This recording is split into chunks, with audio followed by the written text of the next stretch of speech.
We've just said our emotional goodbyes. That's it. The rest of the team, the old Lobo team, they head off now, back the way they came. But this is where our paths divert. I now head pretty much directly south, down along the east coast of Sweden, all the way down to the far south before cutting in west, going over to Malmö in Sweden, across the bridges into Copenhagen, Denmark, and all the way back through all the other countries, France, and back up to the UK. Just to get to Malmö is 1,500 miles, so surely I'm about 2,500 miles from home. And it's a solo journey in a place that I've never ridden before, so this should be fascinating for me. I am at the airport. Alta airport. I think this is just a domestic airport because we dropped Rich off because he's flying back now. Hence why we've had the support vehicle, a few of you have asked. Reason being, we've had two people who've flown out to join us, so their bikes needed to be in there. And two of the Harleys, hardcore chopper custom Harleys, no luggage at all. So you need to be able to take the spares for those bikes, the camping stuff and all of that. So that's why we've had the support vehicle. And now it's just me and the Bonneville again. A couple of the bikes are now, those Harleys, they're heading off to a Harley shop because they need parts. So for the last day and a half today, or last day and a half, that's today and yesterday, I've had Joe's wife Ninka on the back of the old workhorse, the Bonneville. So I've been riding two up because, yeah, those Harleys need parts. So they're off to go on their way, sort the parts out, and then head back home. But I think for me, it's going to be, 2,500 miles. It's got to be 8 days. 8 days riding. And here I am, right up in northern Norway, all by myself, with nothing but open road ahead. First things first, just trying to figure out what I should do. Maybe I'll go into town, see if I can find a coffee. It's not going to be any sunset here at all, so I can ride as long as I like. Got my tent, camp where I like, nothing to plan. Let's hit the road and just see what happens, see where the wind takes me. I've got literally no plans apart from putting onto Google Malmö and Sweden, 1,500 miles. Apart from that, I've got no idea. Also, this, as an airport, it is the quietest airport I've ever seen in my life. I think I've seen 3 people come in the past 45 minutes. And I certainly haven't seen a plane coming here. Can you see those, though? All of those snow-capped mountains in front of me there and behind me here, just to remind me that we're still, or I'm still now, very, very much in a harsh environment. What a trip it's been. Riding with the El Lobo team and Gijs and Dennis has been an absolute pleasure. They are really people of the highest level, incredibly friendly, loyal, would do anything for you. Adventure-loving, thrill-seeking, every single one of them amazing. It's been a pleasure. Now let's continue. Solo.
I cannot believe this. I've been going for 25 seconds.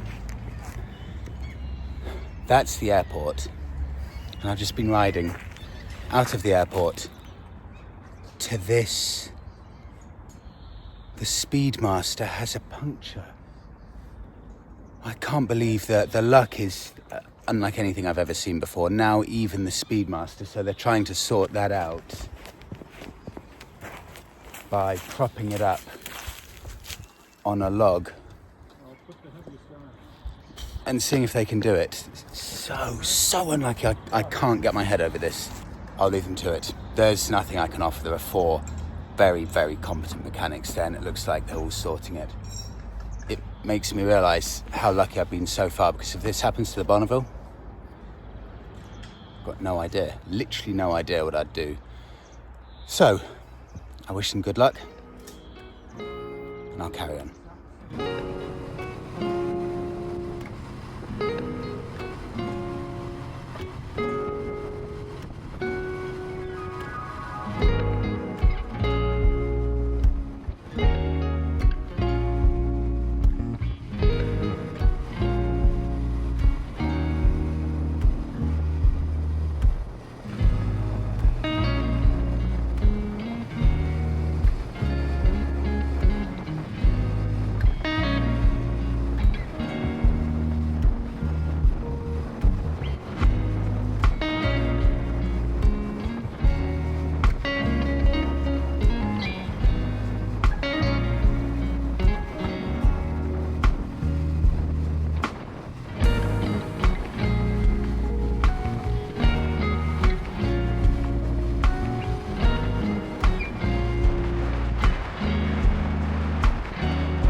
I'm going to have to be way more careful with fuel stops, because I was riding along and it said 158 kilometers to Kautokeino, where I am now, and I thought nothing of it, but it turns out that was the next development of any sort, full stop. So I went 158 kilometers along those beautiful roads, but there's nothing there. In that 158 kilometre stretch, there were 2 turnings, one to the left, one to the right, and both of them headed off to more wilderness. It was literally just wilderness, nothing else. So I had a range of probably about 8 miles left. I need to remember this because all of us got caught out going up to the Arctic Circle in exactly the same position, and we all had to wait for the support vehicle to fill us up with the jerry cans they've got, because not one of us would have made it. The distances between places here are massive, and this far up north there isn't anyone at all. I must have passed about 12, 13 cars in 158 kilometres. Bonneville full. Luckily, honestly, I was freaking out a bit there because I don't know what I'd do if I ran out. This is Kautokeino. This is a rather ugly backdrop on the side of the petrol station. I'm just here, so relieved, so I'll have a banana and chill out for a bit. Kautokeino, interestingly, it's one of the key places in Norway for the Sami people. I didn't know about this, but Heis was telling me just before I left. He said, you may go past Kautokeino. The Sami people are the original people of Northern Europe. They are the indigenous people, the originals from 2,500 to 2,500 years ago. That's how far back they've been traced. They've got their own language, they've got their own way of living, hunter-gathering, nomadic lifestyle type thing. And in a few places in Northern Europe, I think Norway, Sweden, Finland and Russia, you still have some of those original Sami people, but there are only between 50,000 and 100,000 left in existence in the world. And here, Kautokeino is one of those places. So for example, in Kautokeino the language they speak is Sami. That's what they teach in the college. I believe there may even be another higher education place here. That's what they teach in the schools, and that is the language that people speak.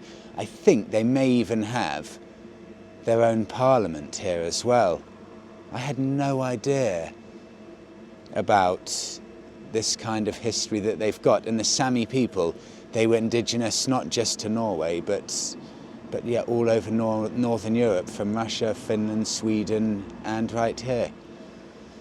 It's fascinating. I think I must be within probably 100 miles of the Finnish border, and then I'm going to be intersecting, going between Sweden and Finland for a little bit before I get to the Swedish coast. So I'll be sleeping in another country. I just don't know if it's going to be Sweden or Finland, but I'm feeling nice and fresh, so I think I'll probably do at least another 3.5 hours riding. It's 6 p.m. at the moment, but there's no limits really on riding because it stays light almost 24/7 at the moment, so I can just stop whenever I fancy it, as opposed to stopping when it gets dark.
Hello? I was warned about this. Everyone said if you come back through Sweden and Finland as well, you're going to be going on the maddening roads. I've never experienced them, but now I definitely have. Endless roads of just wilderness type scenery with trees dotted along every so often, but nothing spectacular. It just never ends. And there are no cars. It's a very, very weird, lonely road to ride on. I've been going for hours now, and I could probably set up a little barbecue here in the middle of the road with no concern at all. It's a very weird feeling going for mile after mile along here. Oh, and welcome to Finland. Just crossed the border a little while back. That's the quietest border, or one of the quietest borders I think I've ever crossed. This is ridiculous. You've got this complete wilderness, plus the fact it never gets dark. It's a very strange feeling riding along here. I'll keep going.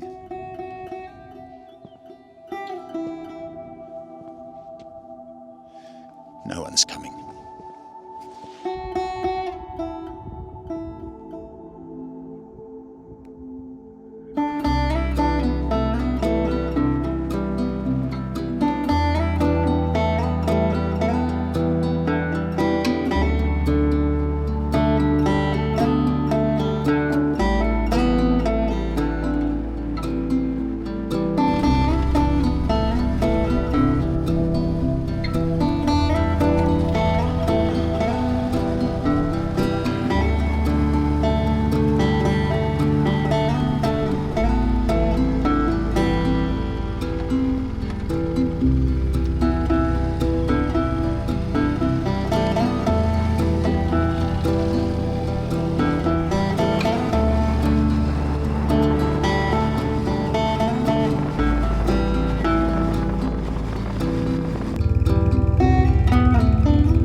Morning from northern Sweden. I stopped last night at about 11 p.m. and I found this place on the side of the road. It's still a spot, I didn't realise this, that has no sunset at all. So it's very weird. I was riding around and still I didn't realise even this relatively much further south there would be no sunset at all. The mosquitoes are the most unbearable during the whole trip. Like, this is absolutely crazy. So it's a massive, and one has just flown in my eyes, so bear with me. Wow! The camera probably won't pick it up, but this is insane.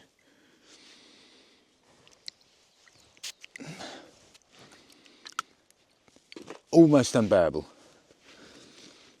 Okay, sorry, excuse me. This is too much. Still they're here. So, main road right here. I'm down a little farm track. You know, the interesting thing is, I googled yesterday, just before I went to bed.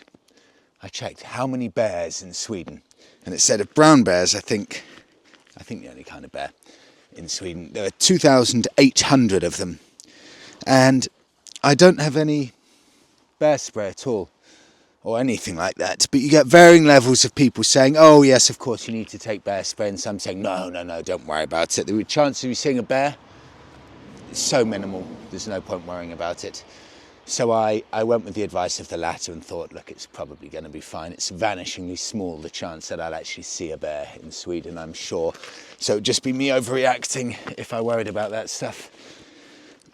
Today, plan.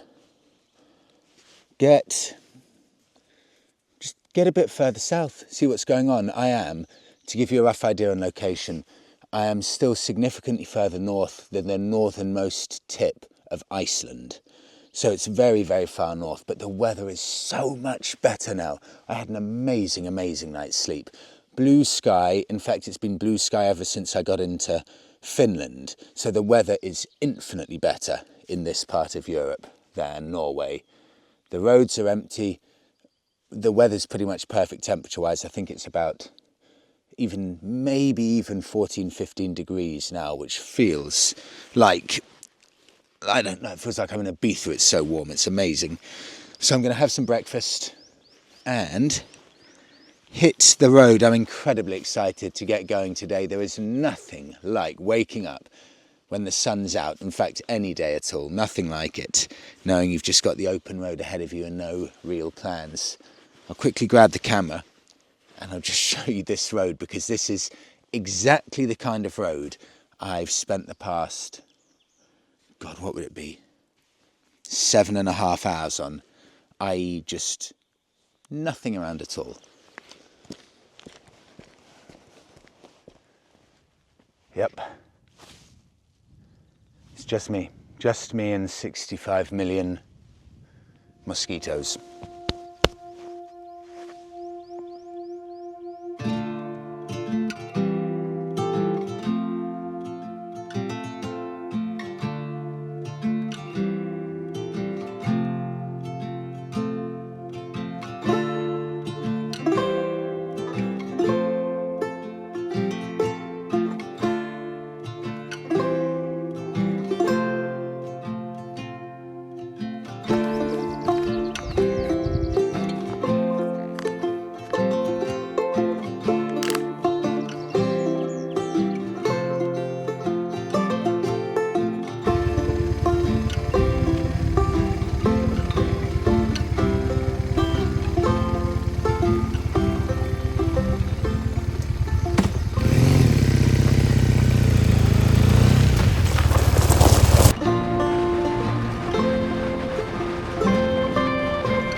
I've done it again.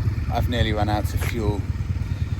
There's just nowhere on these main roads, and I thought this place that I found on Google Maps would save me, but it turns out that this is just a trucker's stop selling diesel.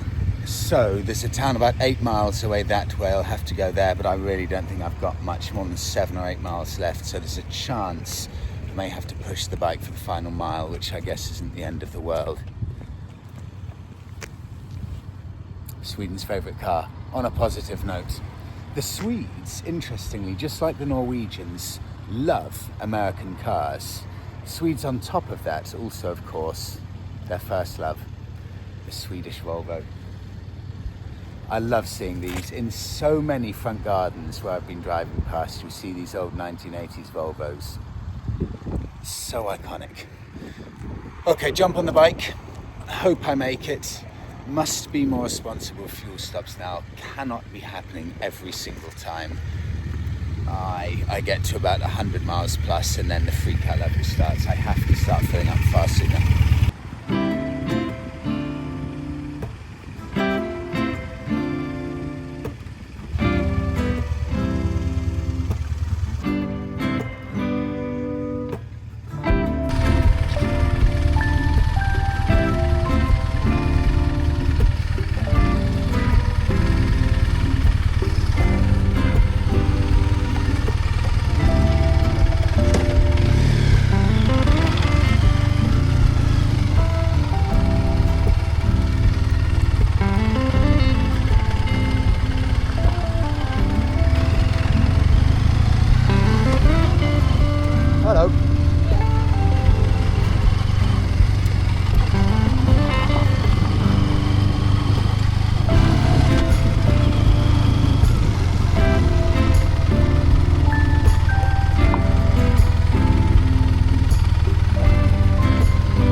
50% of cars in this area of northern Sweden are 1970s and 1980s. I've been going past and carrying on, but now I have to stop. I'm going to show you this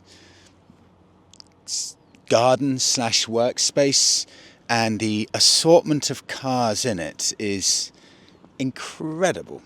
Here it is, right at the back, that little red car. What would that be? An old Renault or something like that? The best made Mercedes. What would that be? Early 90s, late 80s estate.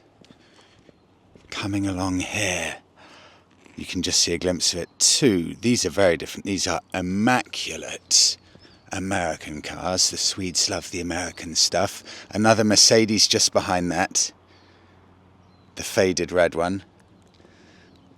Of course, an old, late 1970s, early 1980s Volvo there, right next to a tractor, and just peering through two of those incredible American cars. I've just been riding along in amazement, seeing everyone's front gardens with all of these vehicles. I've never seen anything like it. Let's hit the road. I think I'll stop in a couple of hours for lunch. I need to stop getting waylaid though, but it really is a very, very pretty part of the world here. All of the houses, just like in Norway, wooden houses, coloured red, standard for here.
I was making my dehydrated meals this morning, and I realised that I can't eat it. Honestly, it took me about 20 minutes to eat one of these dehydrated meals that I've been eating for the past 10 or 11 days, and I've had an overdose, like a massive overdose. I couldn't do it, and I almost felt sick afterwards. I don't know if it's that my taste buds are so used to it, it's just impossible. My body's rejecting it. So I went into this service station now, and I bought kebab, and I bought a cinnamon bun and a coffee. And I gorged these 3 things down like it was the first meal I've had in 6 months. And there was a 6-year-old boy there eating an ice cream, and he was watching me like this as I was desperately shoveling stuff into my mouth. It was the most disgusting thing I've ever seen. And I was so hungry I didn't care that this 6-year-old boy was disgusted at the way I was eating. It was the most exquisite meal I've ever had. I don't even know if it was bad quality. My taste buds have gone numb to it, but that service station meal was the most exquisite meal I have ever had in my life. Trip update. I've just started hugging the east coast of Sweden now, going along the sea, the Gulf of Bothnia. That's not me saying Bosnia with a lisp, it's Bothnia, I think. And that sea, Gulf of Bothnia, leads down to the Baltic Sea. So in that direction there, at one point, the Gulf of Bothnia changes to the Baltic Sea. I've done 2,640 miles. There's not a huge amount of tread left on the rear tyre. I think it will do the rest of the trip. I've probably got another, it's got to be 2,000 miles or so to go, but I'm sure I'll get in about another 350, 400 miles today. I want to get fairly close-ish to Stockholm and then see what's going on from there. Okay, I'll pack up and I'll hit the road. Oh, and I've lost another cap, that green one that Peter so kindly gave me all the way from South Africa. When I went to the petrol station, it was the diesel one for lorries. I left it there. So I'm on the hunt for cap number 3 for the trip.